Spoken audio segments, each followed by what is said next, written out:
Ternyata alhamdulillah walaupun ada beberapa yang terindikasi bot, tapi panitia memberangkatkan kami ke Anfield.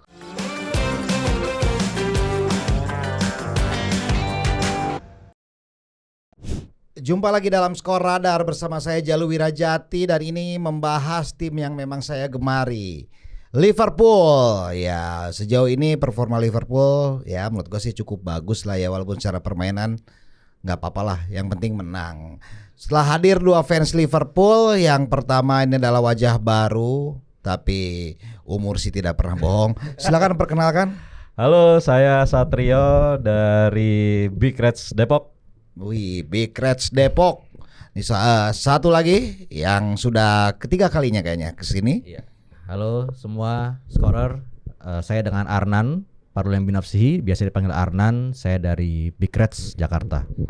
Nah itu ya, sudah ada kenalan. Kita tahu bahwa dari wajah-wajahnya, tiga orang yang kalian tonton di depan ini paham lah sudah sejak kapan menonton Liverpool. Ya, tapi kita coba tanya dulu yang wajah baru ini. Ya, gak enak kalau pakai bang depannya ya. Langsung. Udah biasa sih sebenarnya. Iya. Ya. Lu dukung Liverpool sejak kapan sih sebenarnya? Corner taken quickly lah. Hah? Corner taken quickly. Wah, corner taken quickly. Ini kayak semifinal tahun 2018-2019 ya, corner taken quickly. Sebenarnya kalau suka Liverpool udah dari tahun akhir 80-an. Zamannya Ian Rush, John Barnes segala macam. Cuma yang benar-benar intens tuh baru 11 tahun, 11-12 tahun. Yang bener lu? Beneran. Baru 11 tahun? Iya. Berarti 11 apa 12 nih? 2011 apa 2012? 2012 waktu Carling menang. Waktu Carling menang, memang Liverpool tuh spesialisnya Piala Ciki ya. Carlingnya banyak banget. Tapi ini yang bikin saya iri. Baru fans Liverpool 2 tahun udah berangkat ke Anfield. Saya dari tahun 88 butuh 17 tahun, berarti saya butuh untuk 17 lebih. Iya, udah hampir 20 tahun. Rezeki. Alhamdulillah rezeki. Nah, coba ceritain dulu bisa menang tuh sama teman sama Big Reds Depok tuh Iya, gimana ya? jadi waktu 2014 tuh kan Garuda Indonesia sebagai sponsor ya. Ya, lalu mereka di akhir-akhir masa kesponsorannya itu bikin kuis, bikin video waktu itu. Iya. Nah, terus teman saya Johan itu salah satu sesepuhnya Big Reds Depok lah ngajakin, yuk bikin video, kayaknya kalau ngelihat lawan-lawannya gampang lah gitu. Iya, dengan gayanya Johan ya. Akhirnya kita bikin. Kan waktu itu yang berangkat tuh 3 tim ya, satu tim 2 orang, yang 2 itu pilihan juri, yang 1 banyak-banyakan like. Nah, kita milih jalurnya yang banyak-banyakan like karena terukur kan. Ya udah, dalam harusnya kan masa kuis itu 1 bulan, cuma kita baru bergerak tuh 2 minggu lah. Itu tiap hari katur strategi, nyari like dari mana lagi. Sampai waktu itu sempat agak putus asa karena ya adalah yang pakai cara-cara bot gitulah. Kalau zaman bot. Dan ternyata alhamdulillah walaupun ada beberapa yang terindikasi bot, tapi panitia memberangkatkan kami ke Anfield. Waktu itu untuk nonton match lawan Spurs di Anfield. Tapi dapat bonus. Bonusnya apa? Dapat FA Cup di Selhurst Park lawan Crystal Palace. Crystal Palace ya, kayak ulangan tahun semifinal 90 ketika kalah 4-3 ya waktu itu. Suarez nangis. Hah? Suarez nangis bukan ya? Oh iya. Ya 90. 90. Sorry. Ketika John Salako, McBride sama Ian Wright. Tapi Ian Wright nggak main waktu semifinal itu. Ketahuan banget dong saya tahun berapa. Nan sebentar Nan, ini beresin dulu koleksi ini aja. Silakan, Bang. Momen yang paling lu rasain pertama kali lu nangis atau apa, seperti gimana? Nangis sih enggak, tapi terharunya luar biasa karena emang sebagai fans Liverpool itu salah satu tujuan ya, untuk bisa nonton langsung di Anfield. Ibadah ya. Ibadah. Lu terharunya dari pas masuk ke Shankly Gate atau pas dari mana tuh udah mulai? Atau dari Depok udah nangis dulu? Dari Depok. Begitu mendarat di London itu, waduh, akhirnya gue ngerasain juga Tapi bahasa Inggris lu udah bagus belum sih waktu itu? Belum, masih Depokian. Oh, masih ada Depokian ya. Langsung terus ya kita diservis lah sama Garuda sebagai tamu VIP lah bisa dibilang gitu. Terus masuk ke lounge-nya. Jadi kita dapat itu tuh apa dinner yang apa? Iya, dinner yang makanan yang nggak jelas itu yang dapat. Terus yang apa sendok garpunya banyak gitu. Ini buat apaan aja kita bingung kan. Terus sayangnya waktu pas mau pertandingan kan You'll Never Walk Alone. Kita tuh masih ngantri pas itu. Tapi begitu masuk, sebenarnya pas pertama kali masuk ke tribun itu pas kita tahu-tahu diajak foto bareng Ian Rush. Jadi satu rombongan tuh diajak udah keluar dulu. Nggak taunya udah nunggu Ian Rush di situ, kita foto bareng satu rombongan gitu. Padahal bosan ya, Ian Rush juga di Jakarta. Iya, sering banget. Sampai kita kan nuduh dia udah punya KTP Jakarta waktu 2013 sama Fowler. Dia nyamar. Nah, Nan, kalau dia kan butuh waktu 12 tahun untuk 2 tahun untuk ke Anfield sejak benar-benar menyukai. Kalau Arnan sendiri yang tahu lah, kita kan segenerasi. Duluan saya malahan ya. Arnan 90. Ke Anfield butuh berapa tahun? Belum pernah, Kang. Waduh, nggak iri sama ini nih. Enggak, Kang, terus rezekinya orang masih. Rezekinya orang. Oke, Nan, nggak usah nanya itu berarti. Kalau menurut Arnan, performa Liverpool sejauh ini seperti apa? Kalau Liverpool sejauh ini menurut saya musim ini ya? Iya, musim ini Kang. Iya. Sejauh ini penampilan Liverpool cukup baik ya. Jadi di luar dugaan karena memang seharusnya kita Liverpool tuh seharusnya musim ini belum terlalu nyetel karena kan kita banyak beli pemain baru ya. Tapi ternyata di luar dugaan pemain baru tersebut dengan pemain lama sudah bisa menyatu dengan cukup baik walaupun mungkin memang belum sempurna sekali belum ya. Optimal belum lah ya. Optimal betul. Tapi progresnya itu di luar dugaan lebih baik daripada yang diduga banyak orang termasuk fansnya sendiri. Iya. Nah, hal tersebut bisa dilihat dari posisi sekarang yang sementara di pojok ya, klasemen ya, dingin ya, maka pakai jaket ya. Maka pakai jaket ya. Terus kita FA Cup lawan Arsenal tanpa Muhammad Salah, tanpa Van Dijk ya, tanpa Szoboszlai, tanpa Robertson, panjangin lagi nih, tanpa Tsimikas. Pokoknya di FA Cup aja ya. Itu kita bisa menang di kandang lawan yang katanya angker itu loh Emirates itu, tapi ternyata nggak angker-angker buat kita lah. Nah itu kita bisa menang gitu ya. Nah maksudnya jadi permainan kita tuh mungkin belum sempurna, belum optimal, tapi emang yang main bola kan nggak perlu cantik ya.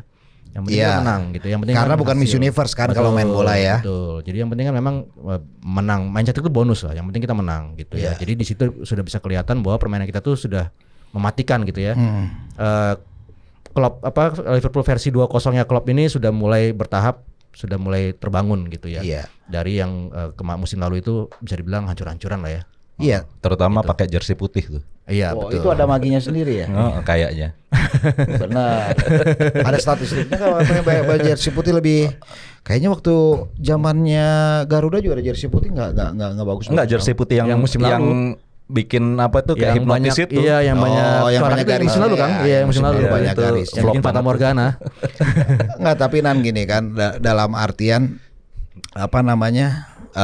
Ini berbeda lah dengan Liverpool 2018-19 dan 2019-2020. Banyak yang mengatakan ya bahkan juga memprediksi bahwa Liverpool musim ini memang bukan seperti wajah Liverpool era ketika 2 tahun berjaya itu ya 19 dan 20.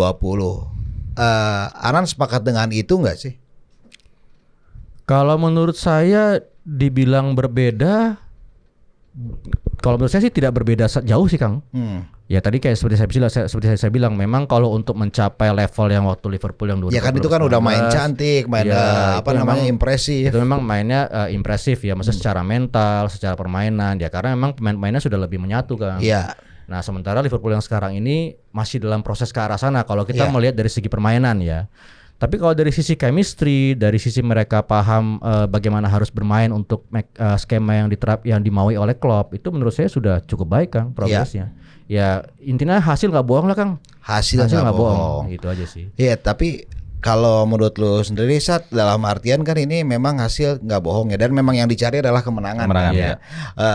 Dengan performa Liverpool sejauh ini, apalagi tanpa Salah ternyata juga tidak, dalam tanda petik tidak terlalu berpengaruh. Iya, berpengaruh.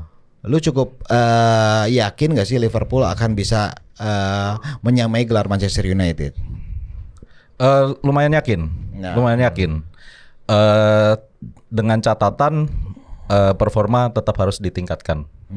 Karena seperti tadi Arnan bilang, chemistry-nya ini masih ya kadang pun kayak kemarin waktu lawan Arsenal, Nunes sama si Diaz di depan tuh masih ngopernya masih suka asal gitu.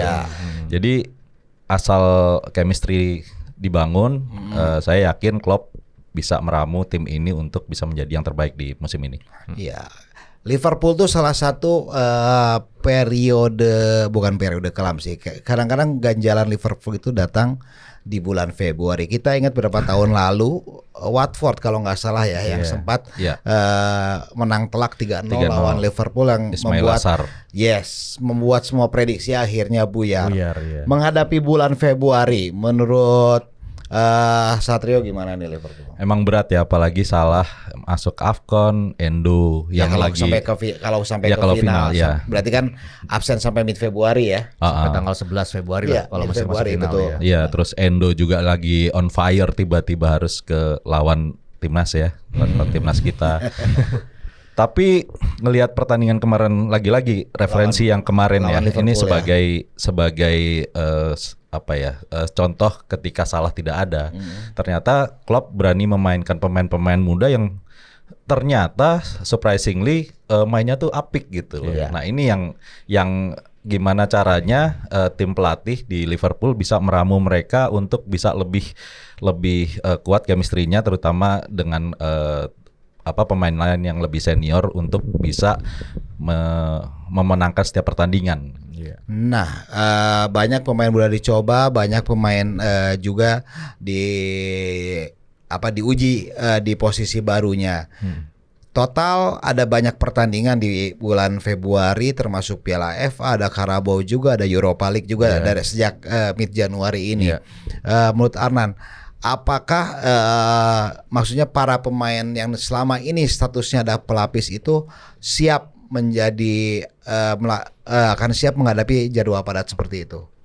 Kalau menurut saya siap, Kang, dan menurut saya Klopp juga sudah memperhitungkan hal itu. Makanya pada saat contohnya waktu lawan Arsenal itu ada 2 pemain muda yang dimainkan ya, ditambah dengan Jarell Quansah ya yang bermain sebagai center back. Itu sudah ada 3 pemain yang sebenarnya pemain youngster yang sudah dimainkan gitu ya.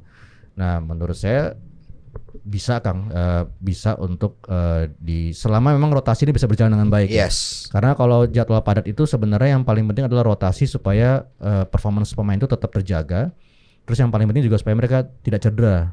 Nah, itu yang paling penting. Nah, selama memang Klopp bisa mengatur dan meramu komposisi timnya itu supaya terjaga level performance dengan kondisi fisik pemain, menurut saya itu bisa terjadi, maksudnya bisa maksimal. Dan pemain-pemain yang ada, pemain-pemain muda yang ada, termasuk bench pun, mereka menurut saya cukup siap sih, Kang, untuk melapis yang.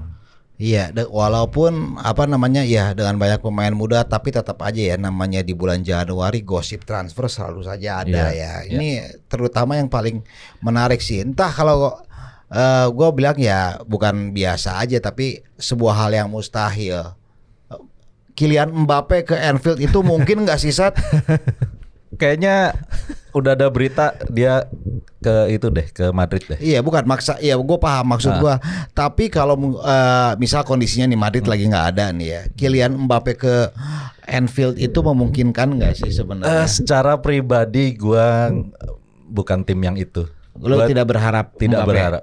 Tidak berharap. Karena ya untuk pemasukan tim oke lah, karena dia akan pasti boosting jersey segala macam, boosting jersey dan sebagainya. Tapi untuk tim kok ada ketakutan, ada kesenjangan lah, terutama gaji, struktur gaji, lalu juga dan Klopp ini kan mengutamakan harmonisasi tim.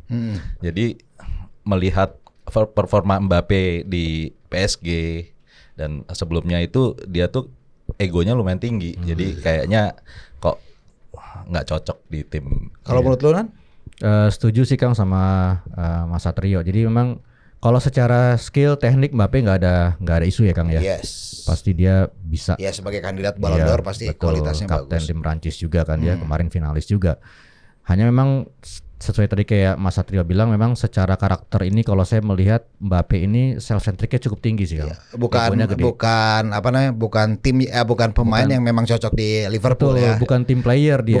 Maksudnya mau Liverpool era Klopp atau era siapapun, Mbappe sebenarnya nggak Liverpool banget lah. Iya, karena terlalu egosentrik gitu ya. Dia kan selalu ingin diakui kebintangannya kan gitu ya. Dan jadi itu yang sulit kalau dari sisi karakternya, dia akan mengganggu harmonisasi tim. Lalu juga dari struktur gajinya dia kan ya, kita pasti tahu ya. Tinggi gajinya. Sementara di Liverpool itu kan ketat ya. FSG dalam mengatur struktur gajinya Liverpool. Jadi kayaknya nggak bakal masuk sih ke skema itu. Kalau menurut gue sih Mbappe bakal cocok. Karena apa? Karena dengan gajinya kita bagi dua aja. Gajinya sebagai pemain sama gajinya sebagai direktur teknik. Kan itu yang dilakukan di PSG kan ya. Sekian Jalu Wirajati bersama Satrio dan juga Arna di Skoradar. Sampai jumpa di Skoradar berikutnya.